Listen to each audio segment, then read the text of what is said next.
Assalamualaikum warahmatullahi wabarakatuh. Selamat malam. Tacha Wang Seng Hao, kawan-kawan bangsa Tionghoa, Manakam, uncle, auntie, saudara-saudari, adik kakak, hormati sekalian. Alhamdulillahirabbil alamin wassalatu wassalamu ala asyrafil anbiya'i wal mursalin wa ala alihi wa sahbihi ajma'in. Rabbi shrah li wa yassir li amri wahlul 'uqdatam min lisani qawli. Saudara pengerusi majlis,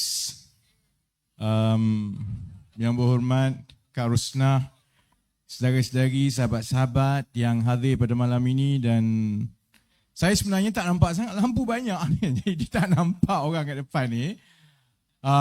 Tapi saya ingat masa saya datang berkempen di Tangga Batu dalam lebih kurang 5-6 tahun yang lepas, saya tanya Datuk Guitek tadi, sebab awal-awal dulu siapalah ingat boleh menang di Tangga Batu ni, sebab ada kem Sungai Udang. Hampir mustahil kalau nak kira nak menang di kawasan Sungai Batu, Tangga Batu ni tak. Saya ingatlah dalam 2-3 bulan saya datang balik sebelum pilihan raya umum yang lepas pun, saya rasa orang ramainya lebih kurang macam inilah ramai orang dia. Jadi maksudnya kalau 4 tahun yang lepas dah dekat sangat kita dengan pilihan raya umum, orang dah rasa bahang untuk mengundi itu, jumlah yang hadir meriahnya lebih kurang sekarang. Kalau pilihan raya panggil 2 bulan, 3 bulan, 5 bulan daripada sekarang, saya rasa agak tenang bahawa walaupun UMNO Barisan Nasional kata Melaka dalam genggaman mereka, kalau tengok pada malam ini, saya yakin kita akan dapat pertahankan balik Tangga Batu dan kursi-kursi parlimen kita, saudara-saudari. Ikut suka dia nak cakap apa, sebab masalah UMNO Barisan Nasional ini, Perikatan Nasional ke, pimpinan dia tak turun kempen sendiri. Dia duduk dekat atas dengan pejabat besar dia, dengan penasihat dia, dengan kaki-kaki yang dia bayar. Dia dapat laporan berlapis-lapis. Satu lapis, satu lapis, satu lapis. Kalau yang bawah itu turun rasa tak baik, dia bagi laporan dekat lapisan pertama, lapisan kata, ini kalau beritahu dekat Zahid ni mampus aku. Jadi masuk lapisan kedua, makin cantik. Masuk lapisan ketiga. Sebab itu kalau ikut UMNO Barisan Nasional, walaupun satu dunia dah tahu dia ni parti Mat Sakau, dia masih lagi yakin boleh menang, saudara-saudari. Beza dengan kami dalam PKR dan Pakatan Harapan, saya pengarah pilihan raya pusat. Saya sendiri turun. Saya sendiri dengar, saya sendiri tengok. Sebab itu laporan saya bila balik kepada parti, kalau begini di Tangga Batu, tahniah kawan-kawan Melaka, kita akan reverse balik keputusan PRN tahun lepas, saudara-saudari. Saya ucap terima kasih kepada Kak Rusnah dengan kawan-kawan yang teringat dekat birthday saya. 2-3 hari yang lepas lah. Tapi saya pula teringat, bila bagi birthday tu, saya teringat, agaknya Allah kesiannya lah. Birthday Najib nanti siapalah nak bagi kek kat dia. Saya ingat Allah, korang ni janganlah buat macam ni, bagi birthday live FB orang tengok. Kalau orang UMNO yang duk tengok, sebab malam-malam bila kita buat ceramah, ramai orang UMNO tengok. Sedihlah dia. Dia teringat dekat Najib.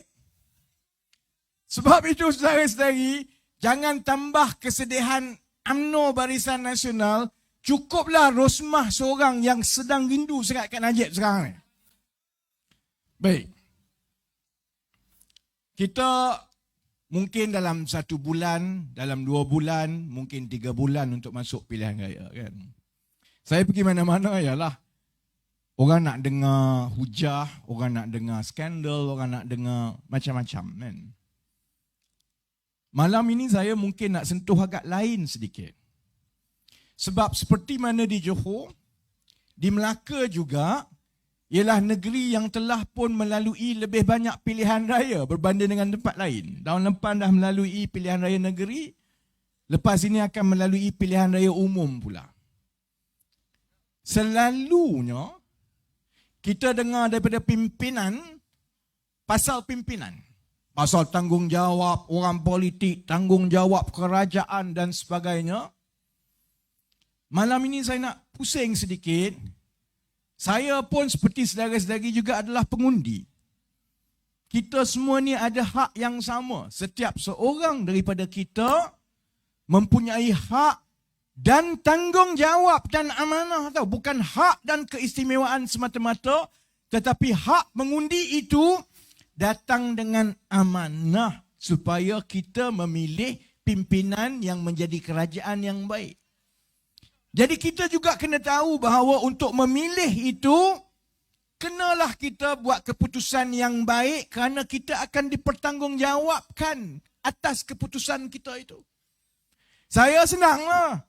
Kalau dalam kubur keluar cerita, saya boleh jawab soal mengundi ini.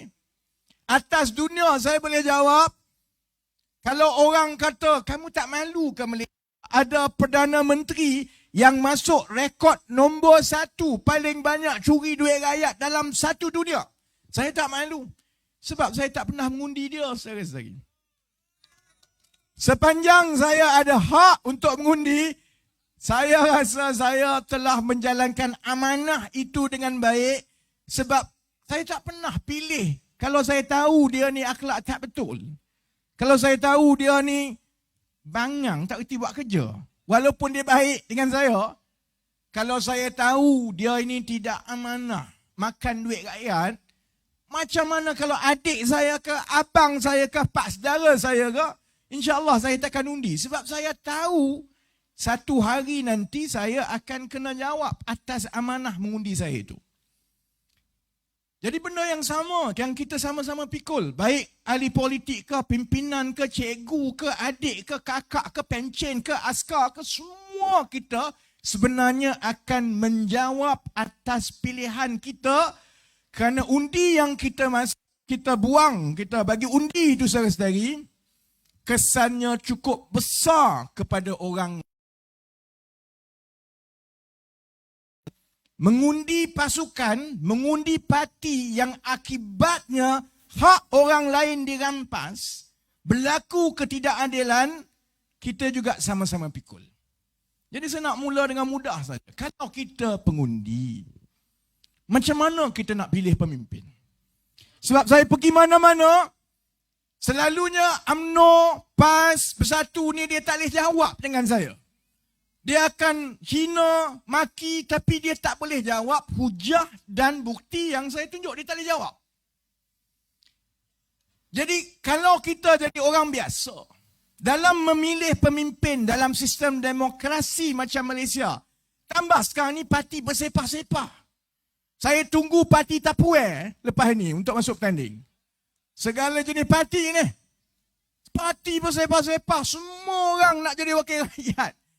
Jadi menyukarkan pilihan kita. Jadi sebab itu sebagai rakyat, sebagai pengundi, saya nak mengajak saya dan saudara-saudari untuk kita benar-benar hayati kalau kita nak pilih, apa ciri-ciri pimpinan yang kita kena pilih.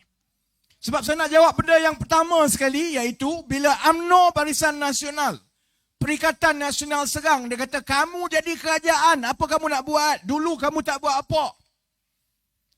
Ni kalau kamu jadi kerajaan balik, masalah, kami semua tahu masalah. Masalah banyak. UMNO pun tahu masalah banyak. Yang mengundi PAS pun tahu, apatah lagi penyokong-penyokong Pakatan Harapan dan PKR. Kita semua lalui tiap-tiap hari. Jadi dia kalih, dia pusing, dia kata, alah sama je lah. Korang pun jadi pemimpin, sama 2 kali 5, 5 kali 2. Kamu pun tak ada penyelesaian. Baik.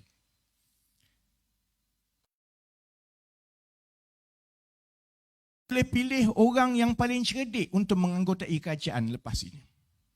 Malah dulu pun, kita ramai cerdik pandai yang menyertai kerajaan ataupun membantu kerajaan. Yang membangunkan negara ini, bukan semuanya pimpinan-pimpinan ke atas tu. Ramai yang membantu membangunkan Malaysia daripada kita merdeka sampai sekarang. Tenaga di belakang tabik ialah semua orang cerdik-cerdik semua. Belajar tinggi-tinggi. Pengalaman saya kerja kat korporat dan sebagainya, saya boleh beritahu, hampir semua pimpinan yang saya jumpa dalam bidang lain itu lagi cerdik daripada menteri-menteri UMNO yang ada tu pun.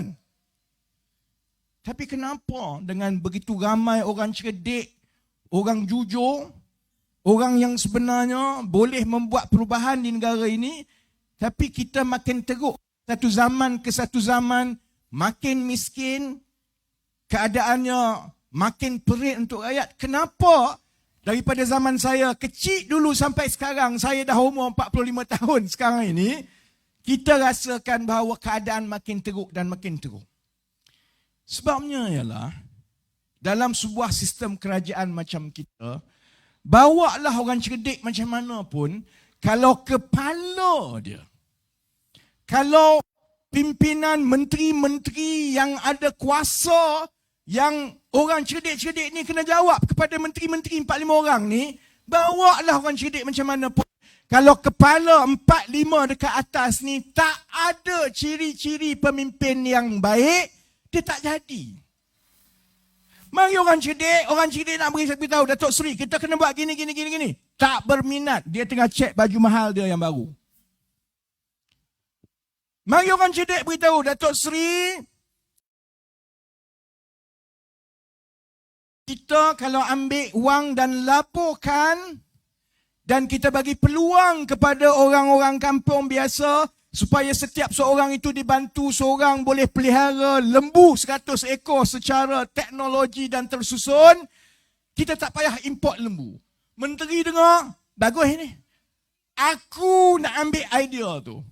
Dia ambil idea tu, ambil duit 250 juta, lembu tak ke mana, kondo yang kita dapat. Benda ni dah berlaku berpuluh-puluh tahun, saudara-saudari. Saudara-saudari bekerja di jabatan masing-masing pun saudara-saudari tahu apa yang saya katakan ni betul.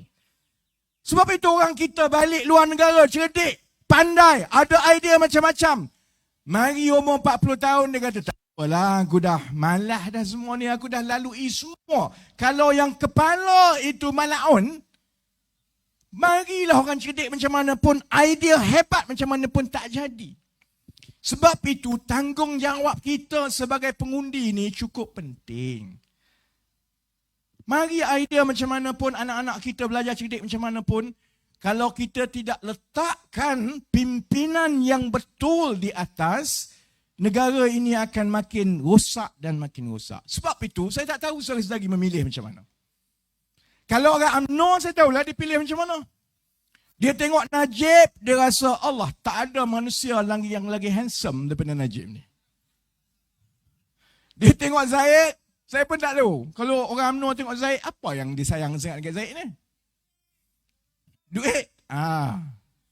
Kalau dalam UMNO saya tahu dia nak pilih, dia tengok apa? Saya tak tahu sahabat-sahabat saudara-saudari, bila nak pilih itu, apa ciri-ciri yang saudara-saudari nilai? Saya boleh berkongsi, saya ada 4 benda. Yang Islam cukup tahu, yang bukan Islam, ciri-ciri ini sama saja. Kamu Islam ke kamu tak Islam, kalau kita nak pilih pimpinan, paling kurang kena ada 4 ciri ini. Pertama ialah, dia mesti bercakap benar. Dia tak reti berbohong, tak pandai kona, dia bercakap benar. Dalam Islam, dia panggil siddiq. Maksudnya dia memang akan bercakap benar, saudara-saudari. Mudah je, tak susah untuk kita nak nilai pemimpin ini. Tengok dulu dia tu kaki putar alam ke tidak. Kalau dia jenis memang tak reti nak berbohong, orang marah kat dia pun, dia tak reti nak bohong, itu tanda-tanda yang baik. Sebab itu kita sekarang ni berada dalam longkang. Sebab dalam 10-15 tahun yang lepas, jenis pimpinan yang kita ada yang mentadbir negara ini, dia bohong tu satu hal. Dia bohong monyet pun tak percaya saudari, dia tetap bohong. Tak masuk akal benda yang dia bohong. Tak percaya? Tanya Najib. Tanya Najib. Daripada awal 2011 saya mula-mula tanya. Saya tanya tu 2011. Saya bukan ahli parlimen pun lagi. Saya tanya pasal 1MDB. Masa tu saya baru fresh daripada korporat, membantu Datuk Seri Anwar di pejabat, jadi pengarah strategi keadilan. Saya orang minyak lah, oil and gas kan. Pelaburan pertama 1MDB ni kononnya ialah beli lapangan minyak dengan Petro Saudi. Kawan-kawan saya yang dalam oil and gas kata, aku rasa tak ada pun pendatang tu. Bercakap-cakap dengan kawan-kawan dalam oil and gas, dia kata benda tu tak ada, tipu semua ni. Itu yang saya tanya mula-mula. Betul ke tidak 1MDB dan dijamin dan akan dibayar oleh rakyat? Betul ke kamu beli lapangan minyak? Kita kan dah ada Petronas. Kalau betul rakyat negara ini nak melabur membeli lapangan minyak, suruh Petronas lah yang pergi. Cari pula 1MDB, ambil hutang, lepas tu melabur, lepas tu tak tahu ke mana ni. Ni apa cerita ni? Dia punya bohong tu daripada 1 tahun ke 1 tahun ke 1 tahun. Macam-macam bohong dia. Pencen. Duit pencen. 4 bilion ringgit yang sekarang Najib jadi penghuni tetap dekat Hotel Kajang sekarang. Janganlah pergi penjara, Hotel Kajang. Kita selalunya masuk hotel, kita check in, esok kita check out. Dia check in, berapa tahun lagi dia nak check out? 12 tahun. Tapi dia ada lagi 3-4 kes. Silap-silap hari, insya-Allah sambung lagi dia check out tu, kita mati tak keluar lagi dia. Saya tanya pada pencen. Ini kenapa pula ambil duit pencen ni? Sebab saya masa itu di parlimen, saya memang tengok kedudukan kewangan kumpulan wang amanah pencen. Kawan-kawan, sahabat-sahabat yang ada pencen ni memang patut bimbang. Sebab saya tengok penyata kewangan dia membimbangkan. Sama macam dulu, saya tengok penyata kewangan tabung haji membimbangkan. Jadi saya bersuara, dahlah penyata kewangan tu membimbangkan. Yang kamu bagi 4,000 juta bagi pinjaman pula kepada satu syarikat 1MDB ni, kenapa? Lepas tu saya tanya lagi, macam mana pula kamu boleh ambil pinjaman ni? Sebab kamu adalah orang yang mengawal syarikat 1MDB sebab kamu Menteri Kewangan. Kumpulan wang amanah pencen, dia mesti dapat kelulusan daripada Menteri Najib juga.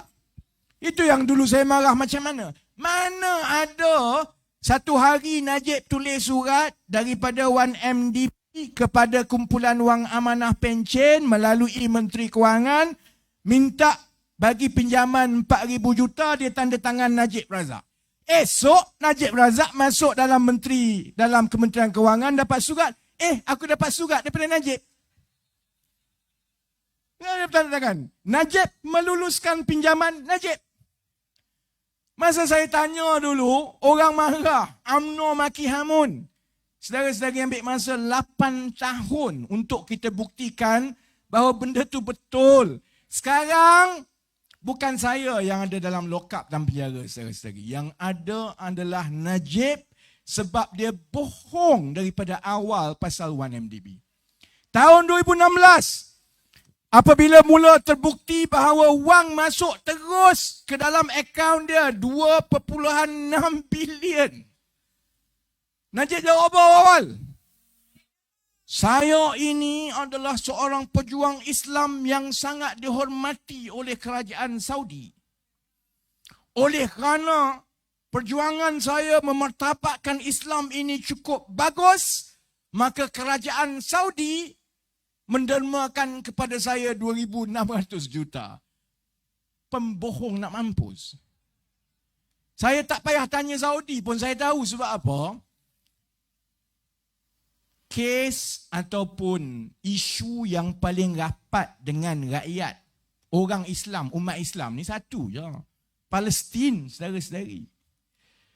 Kalau begitu pemurah dan mawalnya, bangsawan-bangsawan Saudi ni, tak ada lah dia nak bagi kat Rosmah.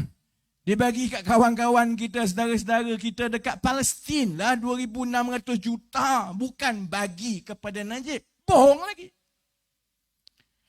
Kemudian bila dah masuk dalam mahkamah semua, dah dibuktikan. Kona lagi. Mula-mula dia kata duit tu tak masuk dalam akaun dia. Bila dibuktikan masuk, dia kata, masuk tapi saya tak tahu. Saya tak sedar. Pula dah. Jadi bila orang tanya, tapi kamu tak sedar, kamu belanja. Dia jawab lagi, yalah, aku tak sedar yang duit tu daripada 1MDB. Aku ingat dia daripada orang lain. Dia punya bohong satu persatu tu saudara-saudari. Sebab itu bagi saya mudah. UMNO ke, PKR ke, PAS ke, DAP ke, Bersatu ke, mudah saja. Parti belakang kira. Kalau ada watak yang macam ini, setiap 2-3 bulan, cerita dia kona, bila dia tak boleh jawab, cerita dia makin berbohong. Saudara-saudari, orang macam ini tidak boleh dipilih untuk menjadi wakil kita dalam pilihan raya. Dia tak menepati ciri pertama, pemimpin itu mestilah siddiq, bercakap benar, saudara-saudari. Yang kedua apa dia? Dia mestilah amanah. Maksudnya kalau dia dapat kuasa, dia akan betul-betul menjaga kuasa dan tanggungjawab itu dengan sebaik dan seadilnya supaya bukan untuk kepentingan dan tembolok dia. Kalau dia dapat makanan untuk diagihkan, dia agih untuk semua orang miskin dulu. Habis tu, kalau ada sikit makan yang bukan hak aku. Mudah saja. Saya tak payah ceritalah, hidup saya dalam politik ni memang daripada 2010 kejar penyamun dan mak sakau dalam negara kita. 14 kali saya turun naik mahkamah. Orang UMNO dan orang PAS beritahu, kamu dulu masa Pakatan Harapan berkuasa, kamu telah digugurkan kes. Apa beza kamu dengan Najib? Celaka betul lah. Saya tak curi satu sen pun saudara-saudari. Saya ada 14 kes turun naik mahkamah. Bukan sebab saya curi duit. Kerana saya bercakap benar. Dan masa itu, kalau kamu bercakap benar dan mereka nak sembunyikan pencurian wang yang mereka buat, mereka akan gunakan undang-undang untuk menakut-nakutkan kita. Saya masuk lokap bukan sebab pecah amanah. Saya masuk lokap bukan sebab saya curi duit. Sebab mendedahkan kononnya rahsia kerajaan. Rahsia kepala otak kau curi duit. Jadi, sebab itu masa itu saya muda-muda. Sekarang tua lah. Ini masa saya umur 35. Garang lah. Sekarang ni tak payahlah letak kat lokap. Aku dah tua. Masa itu saudara-saudari, saya beritahu, kalau harga bercakap benar itu tidur 3-4 malam dalam lokap, saya tak takut. Sebab mereka ada polis, mereka ada penguasa. Kalau kita yakin kita benar, kita ada Allah bersama-sama kita, saudara-saudari. Sebab itu saya tak takut.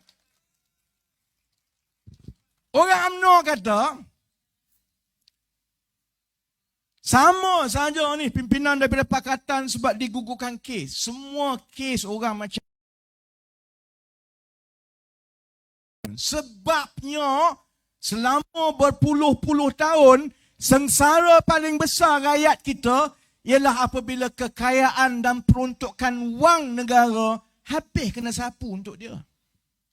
Yang terbaru, sebab itu saya datang ke Tangga Batu. Dalam kat sini ni ada kem Sungai Udang. 4-5 bulan ni kebelakangan ni kita dengar cerita kapal. Kapal yang halimunan, tak timbul, tak keluar. Saya rapat soal tentera ni daripada dulu atas satu sebab. Orang UMNO, orang PAS kata, orang-orang macam saya dalam PKR ini tak ada jiwa Melayu. Tak peduli pasal orang Melayu. Saya bangga sebagai orang Melayu. Saya anak Melayu. Dan saya tak malu sebut perkara itu dengan kehadiran kawan-kawan yang berbangsa Tionghoa dan India.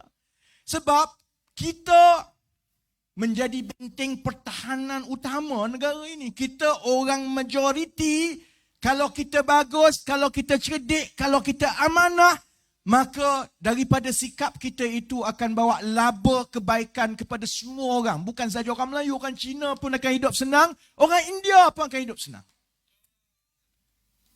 Kalau saya bangga pasal orang Melayu, salah satu sebab yang saya cukup prihatin ialah nasib prajurit-prajurit kita. Kita tak pernah berperang lagi saudara-saudari. Kalau kita berperang, nyawa kita, nasib kita, wujud atau tidaknya negara kita ini terletak di tangan askar-askar kita ni. Paling kurang saudara-saudari, janganlah kita hina dia.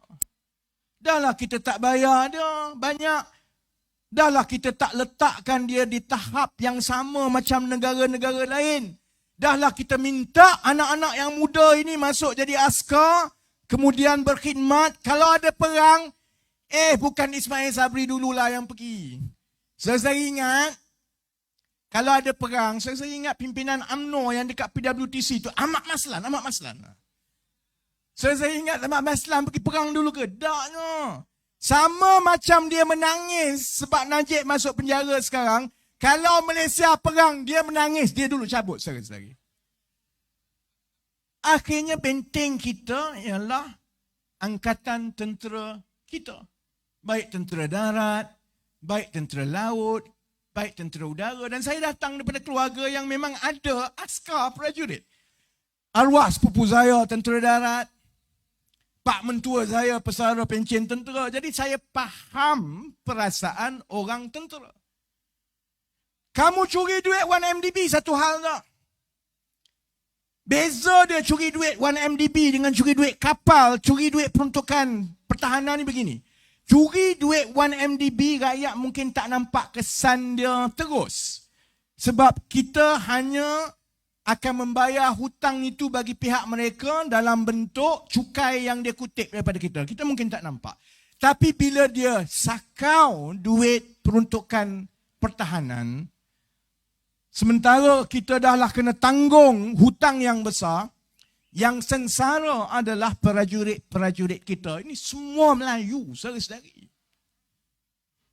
Bayangkan, saya kata bayangkan, cerita kapal. Saya tahulah kapal ni. Bayangkan, Indonesia dah siap kapal dia. 10. Singapura dah siap kapal dia 10.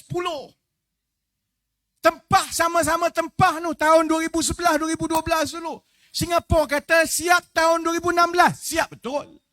Indonesia siap betul. Ni kita dah 12 tahun, 2022 sampai sekarang. Satu kapal pun kita tak pasti boleh siap ke tidak. Bila kita tanya Hishamuddin jawab lain, tentera jawab lain, kementerian jawab lain. Hishamuddin kata akan siap yang pertama tahun 2023 macam itu. Kemudian akan siap satu lagi kapal. Ada kenyataan daripada tentera pula siap 4-5 tahun lagi. Ada kenyataan kata siap 2 kapal. Ada kenyataan kata siap 4 kapal. Kalau tanya kepada pimpinan tentera laut kita, saya duduk berbincang dengan pesara-pesara yang jawatannya cukup tinggi dulu. Saya tanya, kenapa datang jumpa saya? Kenapa beritahu, mengadu benda ni pada saya? Ini jawapan dia. Mereka menghabiskan masa muda sampai tua berkhidmat untuk membina armada tentera laut kita ini sehingga pada tahun 70-an dan 80-an menjadi antara yang terbaik di rantau ini. Masuk tentera laut, orang hormat, bangga, ada kebanggaan. Mereka rasa kalau ada perang, kita ada pertahanan yang baik. Menjadi askar, menjadi Navy itu adalah satu kebanggaan khidmat kepada negara. Dan bila mereka tua, satu persatu, sekarang banyak umur dah 80 lebih dah. Dia beritahu saya perasaan hidup mereka sia-sia. 50 tahun berkhidmat, bina daripada tak ada kapal kepada kapal dulu yang KD Lekir, yang awal-awal dulu KD Kasturi tahun 70-an. Kapal tu semua dah umur 40-50 tahun dan kapal itu jugalah yang sekarang askar-askar kita kena pakai. Ada yang enjin tak jalan, ada yang meriam tak jalan. Dia bukan semata-mata soal keselamatan, saudara-saudari. Soal kita letak anak-anak kita jadi askar dan mereka tahu bahawa kelengkapan kita ini ketinggalan zaman. Malu, saudara-saudari. Bayangkan kita hantar anak kita ke sekolah. Orang lain semua zaman sekarang paling kurang dah boleh ada internet. Dia belajar melalui internet, ada tab telefon. Anak kita tengok kita kaya-kaya, duit banyak, lagi kaya daripada kawan dia. Tapi kasut tak ada pergi sekolah. Telefon tak ada. Malulah dia. Dan ini yang berlaku bila orang yang diberi amanah sakau duit, saudara-saudari. Sebab itu kalau orang tanya saya, kenapa kamu bersungguh-sungguh sangat? Marah. Takkan kita tak marah. Tak kena kat kita. Sedangkan ada berpuluh-puluh ribu ibu bapa yang mempertaruhkan nyawa anak dia untuk pertahankan kita. Sebab itu saya tanya, mana orang UMNO? Mana orang PAS? Mana orang Bersatu? Kamu kata kamu parti Islam. Kamu kata kamu parti Melayu. Tapi kamu boleh menutup mata bulat-bulat perkara ini berlaku tiap-tiap hari, saban bulan, saban tahun, sampai saban dekad, saudara-saudari.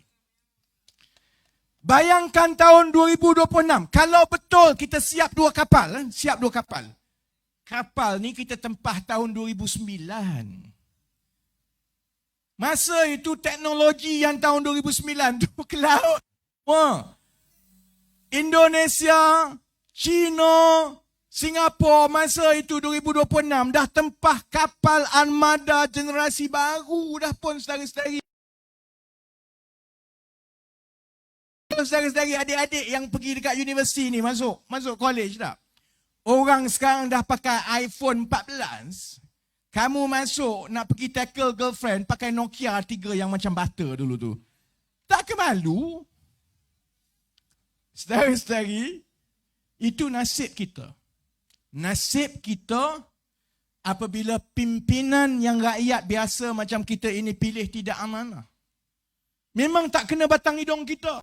Akan ada penyokong-penyokong UMNO, PAS, Bersatu kata, alah, bukan kena ke aku pun.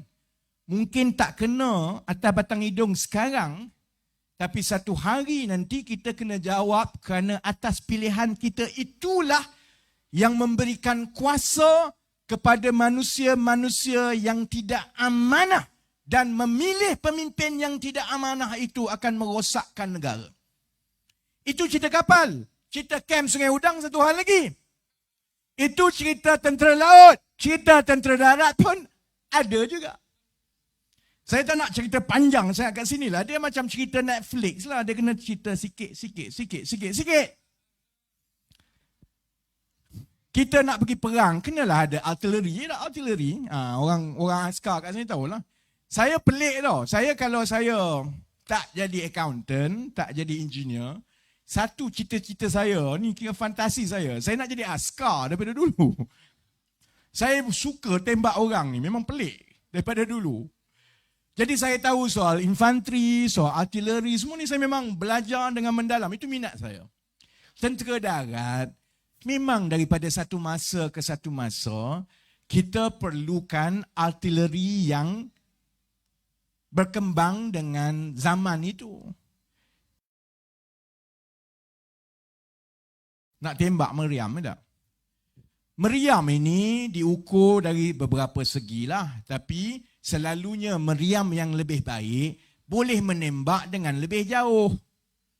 Kalau meriam kita zaman tentera Bugis dulu, matilah kita. Kan? Orang datang daripada 10 km tembak, kita kena kita nak balik-balik, put jatuh kat depan tu kan.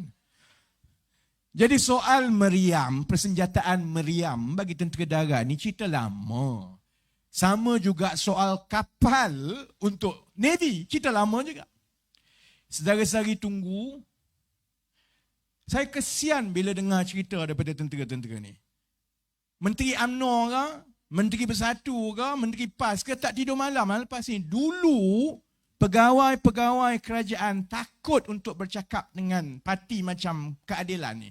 Sebab kami ni dilihat sebagai pengkhianat negara, tukang kacau.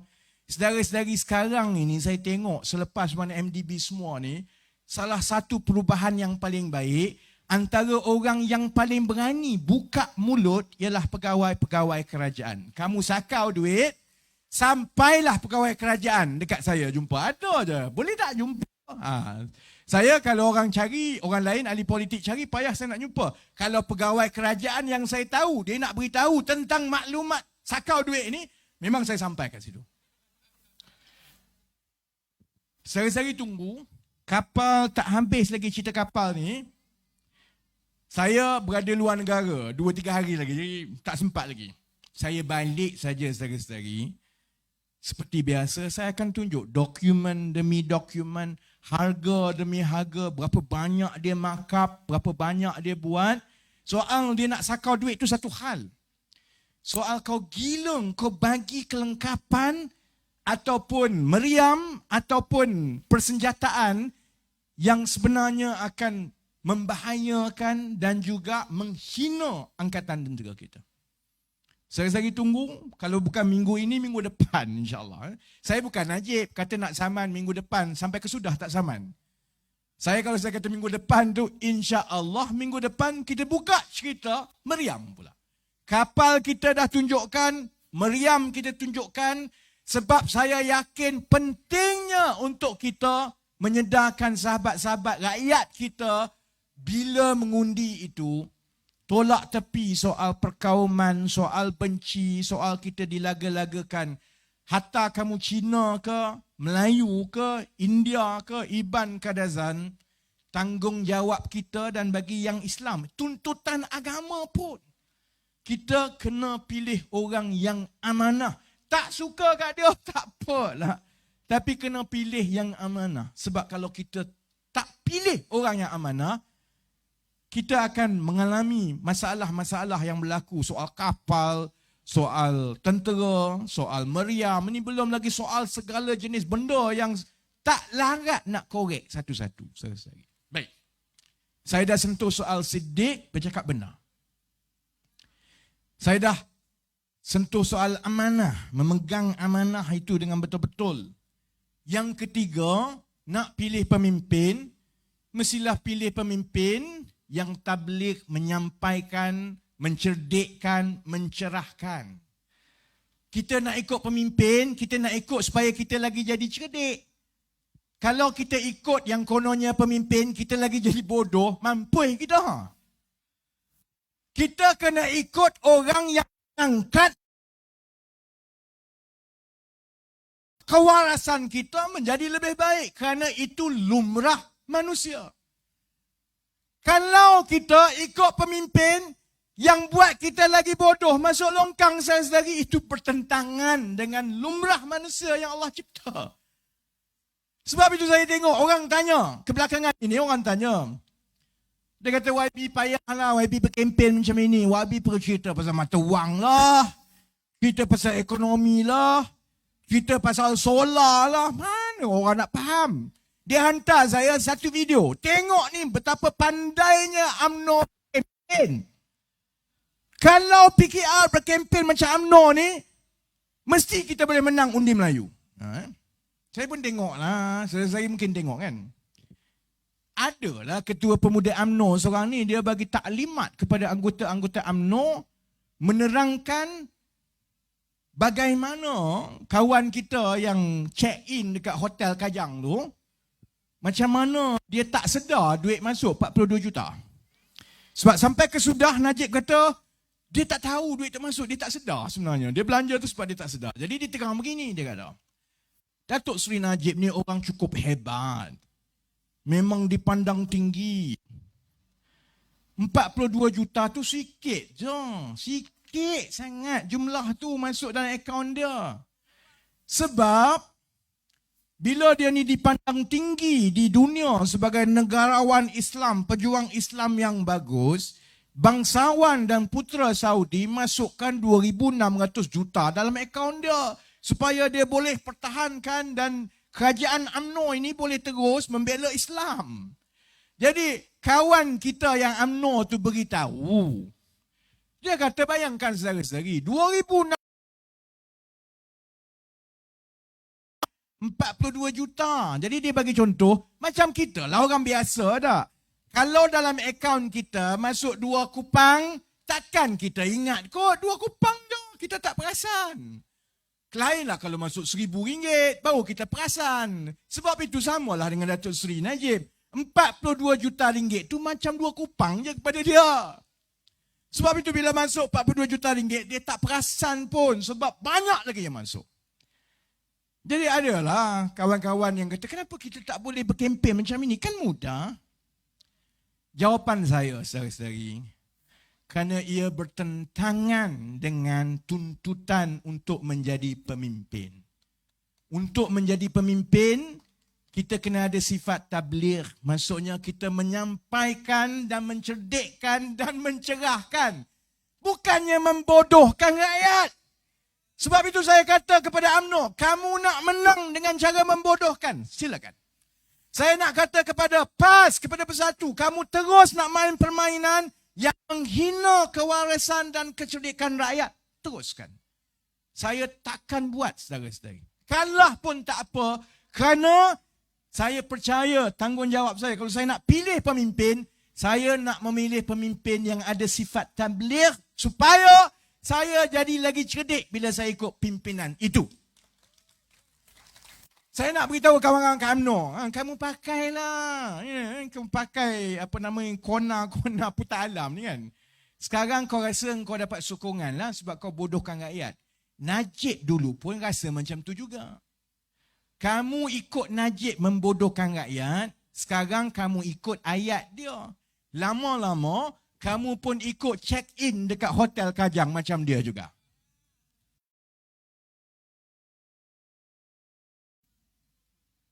Seorang pemimpin yang kita nak pilih, dia mestilah ada sifat fatanah. Maksudnya mesti bijaksana.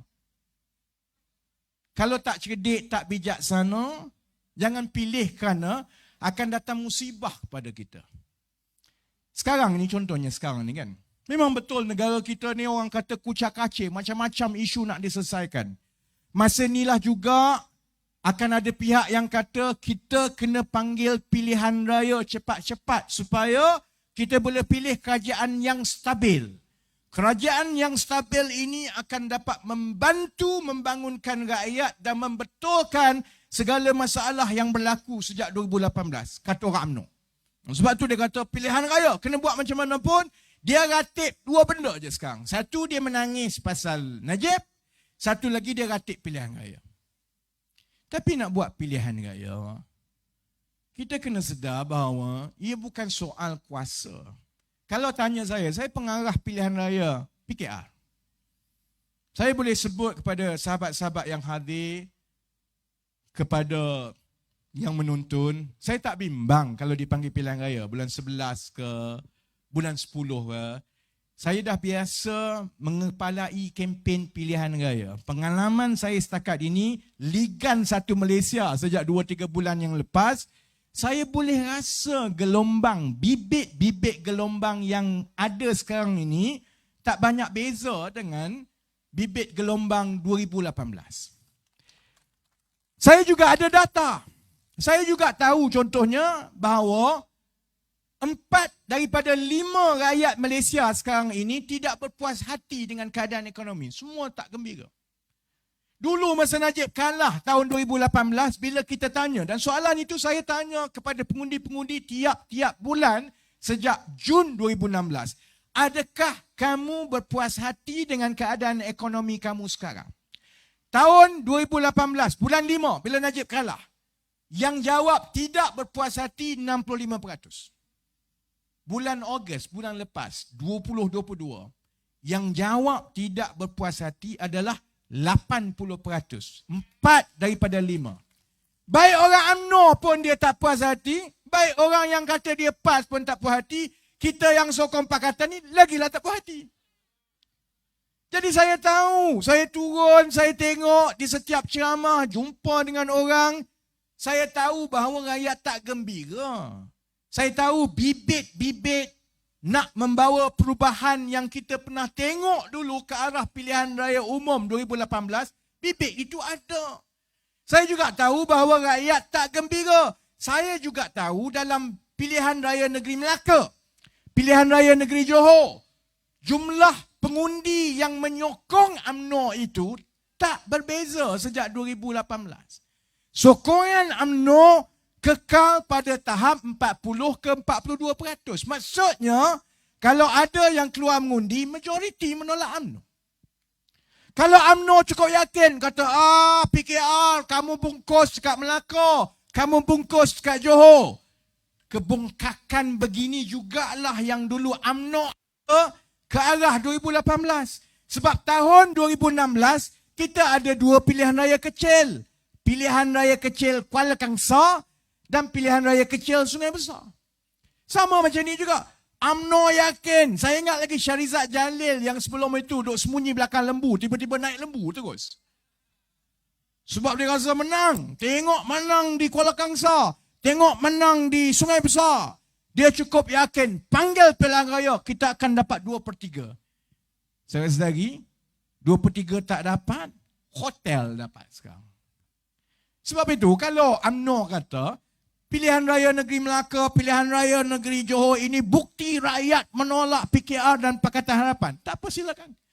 Sebab kalau kita bijaksana, kita tahu dan mendalami bahawa ada banyak lagi faktor yang mempengaruhi keputusan pengundi. Pilihan raya negeri tak sama dengan pilihan raya umum.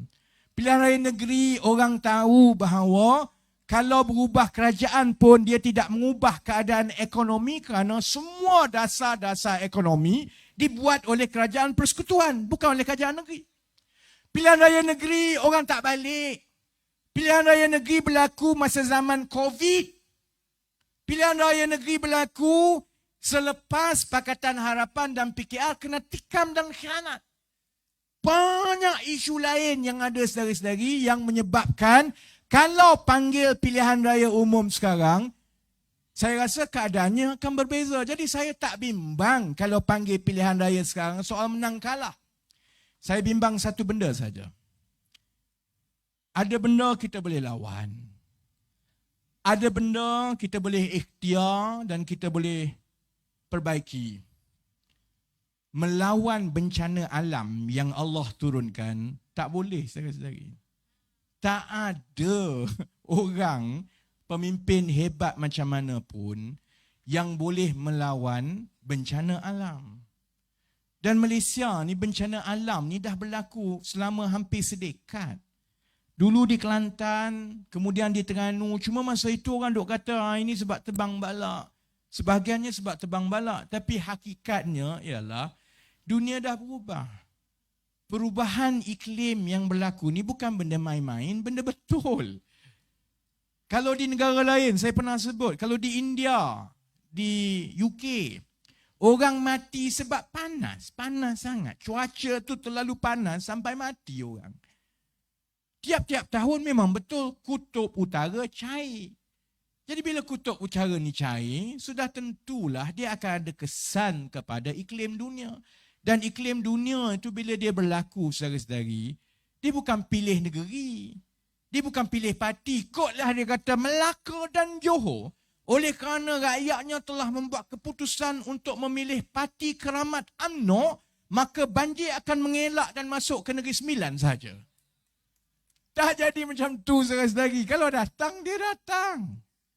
Jadi kita sebagai manusia perlu bijaksana, ada iktibar. Selepas kita dah tengok yang berlaku di Sri Muda tahun 2021. Baling, tak habis lagi ni saudara-saudari. Ni yang berlaku di Baling ni. Ni bukan orang Bangladesh ke? Bukan orang Pakistan yang tenggelam kat Baling. Ni orang Melayu saudara-saudari. Yang dekat Sri Muda, orang Melayu, orang Cina, orang India, habis rakyat Malaysia tenggelam. Rumah, nyawa terkorban. Harta benda sampai berbilion ringgit hilang. Seluruh harta, dahlah keluarga tak kaya mana, sekali datang banjir, habis semua harta seumur hidup dia saudara-saudari. Rumah, rosak, kereta dan sebagainya. Ini bukan benda yang boleh diambil mudah. Jangan bermain dengan emosi rakyat. Sebab itu kalau kita ada pimpinan yang bijaksana, dia sepatutnya faham bahawa ada benda yang kami boleh politikkan. Ada benda yang kita boleh jadikan pertaruhan dalam gelanggang politik. Tapi kalau ia bersabit pasal nyawa, ia bersabit pasal rakyat, ia bersabit pasal bencana besar-besaran, orang yang bijaksana akan kata, ini masa untuk kita sama-sama bersetuju walaupun aku tak suka kamu, aku tak setuju dengan kamu. Ini masa untuk kita sama-sama tumpukan usaha kita bersiap sedia untuk banjir. Kita mungkin tak boleh lari daripada banjir, tapi paling kurang kalau seluruh negara tumpu perhatian kepada banjir, kita boleh kurangkan musibah dan juga kedukaan yang boleh berlaku. Itu kalau bijaksana. Masalahnya kita ada yang kurang bijaksana. Saya tengok semalam, saya baca, ya Allah, aku tengok ini ke dulu timbalan Perdana Menteri, ya Allah. Dia boleh cakap, UMNO sanggup meredah banjir. Kalau pilihan raya dipanggil bulan November, panggil pilihan raya, kami akan redah banjir. Aku peduli apa, kau redah banjir ke tidak. Kalau kau redah banjir, lemas lagi bagus pun aku suka. Bukan soal engkau nak redah banjir, Zaid. Ini soalnya ni berpuluh-puluh ribu orang. Bayangkan tak masuk akal, tak bijaksana. Di mana kita nak pergi mengundi kalau dipanggil pilihan raya? Sekolah. Kalau banjir, dekat mana jadi pusat pembinaan banjir? Sekolah. Jadi kamu nak bubuh kat mana? Sekejap. Itu orang kata mengundi atas sampan semua kan. Masa itulah kapal yang mengambil jet tu tiba-tiba muncul. Saudara-saudari, sebab itu saya kata tak bijaksana. Ada benda yang saya kritik betul. Dan kadang-kadang saya nakal dan saya kasar kalau saya kritik betul. Tapi ada benda yang saya tak sentuh. Sebab ada benda itu di luar batasan kita sebagai manusia. Mak Saleh kata beyond the realm of mankind. Soal bencana, soal perkara yang Allah turunkan macam ini, dia minta kita supaya, yalah kita reflect lah, kita muhasabah. Dia minta. Dia takut dah ada bilik di hotel yang sama sebelah Najib. Itu lah. Dulu sayang sangat dekat Najib. Dulu yasa. Dah kamu sayang sangat dengan Najib, baguslah tua-tua ni kamu duduklah di rumah persaraan yang sama dekat hotel Kajang. Apa yang payah sangatnya? Dan nasihat saya kepada semua yang nak jadi wakil rakyat, semua pimpinan. Kalau buat salah, yang berdosa, lebih baik kita terima hukuman di dunia. Saya rasa lagi. Paling kurang saya ingat, kalau kena hukuman di dunia, moga-moga kita doakan bila masuk kubur, ringan sikit kena pukul dalam kubur. Itu memang pandangan saya. Jadi, kalau satu hari nanti ditakdirkan saya pun macam itu, saya berdoalah kalau saya jatuh hukuman, supaya saya insaf. Masuk, bertaubat, duduk diam-diam, hal dunia dah habis, fikir nanti nak masuk kubur, macam mana pula dalam kubur. Paling kurang adalah juga manfaat kita kat dunia ni. Tapi yang kita tengok sekarang dalam UMNO, itu yang saya kata. Bila kita ada sekumpulan yang mengaku pemimpin Melayu Islam yang memperjudikan soal identiti, menakut-nakutkan orang Islam supaya takut kat China, takut kat India, takut kat kucing. Saudara-saudari, dia sebenarnya langsung tak ada sifat bijaksana ini kerana dia tak fikir soal tanggungjawab, soal musibah kepada rakyat. Tak pernah berlaku dalam sejarah negara kita, parti politik mendesak suruh buat pilihan raya masa banjir. Tak pernah berlaku. Seingat saya, hanya sekali saja pilihan raya dibuat di hujung tahun 1999, tak ingat saya. November. Yang lain, sebab itu ada sebab pilihan raya selalunya dibuat pertengahan tahun. Tahun 2008, pilihan raya bila?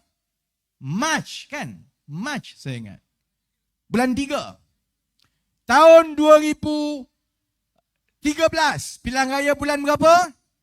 Bulan 5. Bulan 5. Tahun 2018, pilihan raya bulan berapa? Bulan 5 juga. Bulan 5, bubar bulan 4. Bulan 5. Sebabnya ialah kerana kalau ikut cuaca kita, memanglah yang paling sesuai ialah di pertengahan tahun kerana kita kurang risiko banjir masa itu. Sekarang ini tak pernah berlaku. Berlaku kali pertama kerana takutnya dia nak masuk penjara. Kerana takutnya UMNO, kalau UMNO tak kembali berkuasa, lebih ramai pimpinan UMNO ini yang penuh lah Hotel Kajang lepas ni. Bukan satu bilik je. Dia akan ada satu wing. Wing UMNO. Bilik nombor 1, nombor 2, nombor 3, nombor 4. Lama-lama dia kena pilih penghulu. Najib boleh jadi ketua balik. Sebab takutnya dia kepada, kalau UMNO tak berkuasa balik, mereka semua mungkin akan kena hukuman. Dia tak peduli langsung tentang manusia biasa, rakyat biasa yang bukan sahaja susah, tapi kalau banjir akan bertarung nyawa. Bayangkan, kalau kita masuk bulan 11, bulan 12 ini Tengku Juh datang, kepala otak menteri-menteri, dia sibuk fikir pasal nak buang undi, cari duit nak bayar pengundi. Masa zaman tak mengundi pun dia tak peduli pasal banjir tahun lepas. Orang tenggelam dia tak datang. Kalau dia datang dengan bot untuk ambil gambar. Bayangkan kalau musim pilihan raya, saudara-saudari. Jadi sebab itu, saya nak kembali kepada asal saya berceloteh tadi tak. Kita sebagai pengundi, masuk mengundi, bukan semata-mata kita ingat kita ini ada hak aku nak pilih siapa-siapa. Kita ada hak, itu keistimewaan kita, tapi kita juga ada amanah, saudara-saudari. Saya tak minta sokong PKR atau Pakatan Harapan bulat-bulat. Saudari-saudari tahu mulut saya paling celupar sekali. Siapa yang saya tak kritik? Hatta kawan saya dalam parti pun, hatta Datuk Seri Anwar pun kalau saya tak setuju saya sebut. Saya tak kata mesti pilih PKR. Mesti pilih Pakatan Harapan. Saya kata pilih pemimpin yang ada 4 perkara ini. Nilai betul-betul. Dia mestilah seorang yang amanah. Dia mestilah seorang yang sidik. Dia mestilah sifat tabligh dia tu ada dan dia mesti bijaksana. Fatonah dia kena ada. Kalau kita semua ambil kira tanggungjawab kita itu dengan baik, insya-Allah itu sumbangan saudara-saudari untuk memastikan kita letak orang-orang yang baik di dalam kerajaan, dan bila pimpinan kita ada sifat-sifat begini, insya-Allah saudara-saudari, orang cerdik-cerdik lain akan dapat membantu dan barulah idea yang baik, penyelesaian yang baik, perkara-perkara ini akan mula ada kesan dalam negara kita. Nasib baik polis tak datang, tadi polis suruh berhenti kan. Jadi insya-Allah saya datang lagi ke Melaka kan. Saya Antuah Jaya di tempat-tempat lain, insya-Allah saya sampai. Sebab kita ada tanggungjawab yang besar, kita akan masuk pilihan raya. Tanggungjawab itu ialah kita kena pastikan perubahan yang kita telah buat dalam tahun 2018, perubahan itu terus berlaku sedikit demi sedikit. Dia tak penting siapa jadi Perdana Menteri sebenarnya, saudara-saudari. Orang PKR akan marah saya kalau saya kata tak penting siapa jadi Perdana Menteri. Itu pandangan saya. Saya masuk politik bukan soal apa-apa. Saya nak tengok saya ada bahagian saya dalam pahala saya kalau saya menyumbang. Kalau masyarakat ini menjadi lebih baik dari satu masa ke satu masa, kalau saya habiskan 10 tahun dalam politik, saya ada bahagian saya. Sama juga dengan saudara-saudari, kalau 10 tahun saudara-saudari mengundi 2 kali, pilih pemimpin yang baik, ada pahala saudara-saudari. Kalau kita semua buat begitu, insya-Allah segala masalah yang ada dalam negara kita ini, satu persatu kita boleh mula rungkai, kerana dalam tuntutan kita ialah meletakkan orang yang amanah, jujur, baik, cerdik, orang yang ahlinya di dalam bidangnya. Kalau itu kita berjaya buat, insya-Allah negara ini akan menjadi lebih baik, kekal, aman, adil untuk semua. Melayu, Cina, India, Iban Kadazan, dan kita negara majoriti Islam. Kalau pimpinan Melayu itu bagus, cerdik, jujur, cakap, saya yakin bahawa rasa hormat saudara-saudara kita daripada bangsa Tionghoa, daripada orang India akan cukup tinggi kepada orang Islam dan agama Islam, saudara-saudari. Itu perjuangan kita, insya-Allah. Jadi, saya nak tutup. Saya saya nak ajak, kita nak masuk pilihan raya ni, saya jerit lawan tetap lawan, lawan tetap, saudara-saudari sambut dengan lawan, tapi jangan buat cara UMNO.